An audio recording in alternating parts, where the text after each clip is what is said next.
Hi, I'm Holly Copsey of Virtually Priceless, and each week I share my tips around productivity and learnings from growing my own agency business. We strive to give our clients the gift of more time, so that's exactly what we hope to do for you too. Now, unless you've been hiding under a rock, you will know the speed at which AI tools are developing, and I'm sure by now you've at least dabbled with some of them, even if you're not a total convert just yet. In today's video, I want to share some examples of the way we are using AI tools such as ChatGPT in our business and also in our clients' businesses to save time and increase productivity.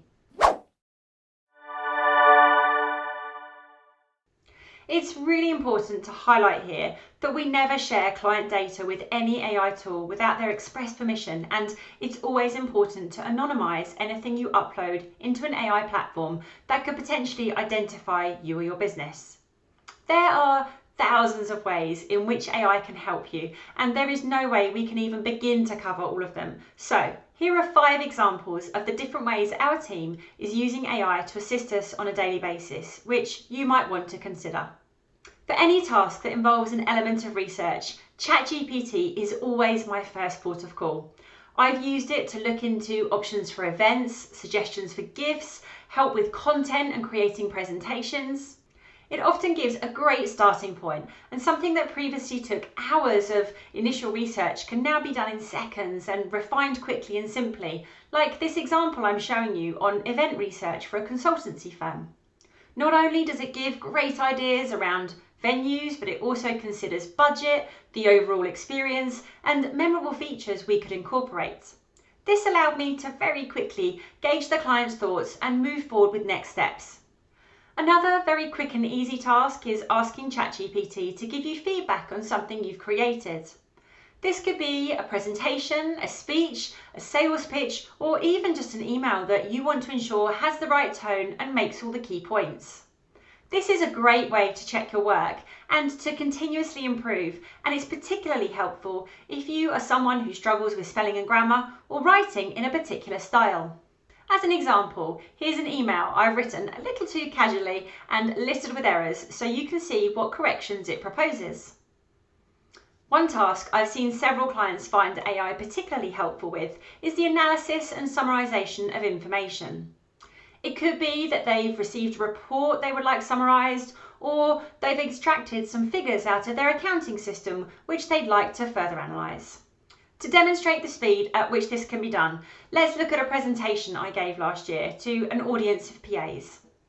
It was pre-recorded, so here is my script, which was just over 12 pages long and about 4,000 words.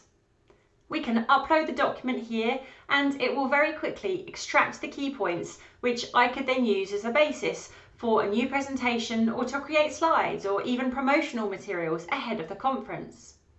Another great example that we've seen clients who run workshops using, and one we've used ourselves following team working sessions, is taking a photo of post-its up on the wall or flip chart notes or even just scrappy scribbles in a notebook, uploading these into ChatGPT and asking it to summarise the notes.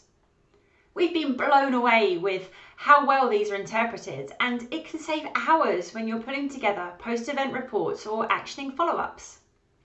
A very simple task, but again, a hugely helpful and efficient use of AI, is to create style guidelines for your business.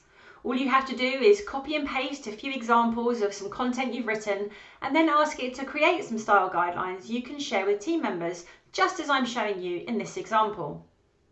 This is something I've used in my own business, as well as for clients who have multiple team members involved in creating marketing content or communicating with external stakeholders, and it's been invaluable. I hope you found these examples helpful, and perhaps they might have sparked some ideas for you around ways you could better utilise AI in your everyday work. I'd love to know more about where you're at in your own AI journey and what tools you're using to help increase efficiency and productivity in your own life or business, so do let me know in the comments. Thanks so much for watching, and I'll see you next week for episode 21.